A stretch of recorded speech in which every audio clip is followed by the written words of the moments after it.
Hey everyone, welcome back. In today's video, I'm going to show you how to download and install Microsoft Teams in your computer in a very simple way. How you can do that, just simply open any of your favorite browser, then simply come over into the search option and simply search for Microsoft Teams. Click on Microsoft Teams download, and then you're going to get the first website over here. So if you click on this one, you're going to get download Microsoft Teams for Windows. Click on that, click on download, and you can see the download has been completed. Now you can simply click on this folder icon and click on these 2 times to install it, run it.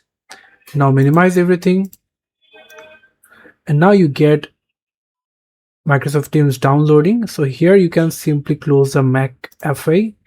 You can simply close this, and Microsoft is downloading Microsoft Teams. As you can see, here it is.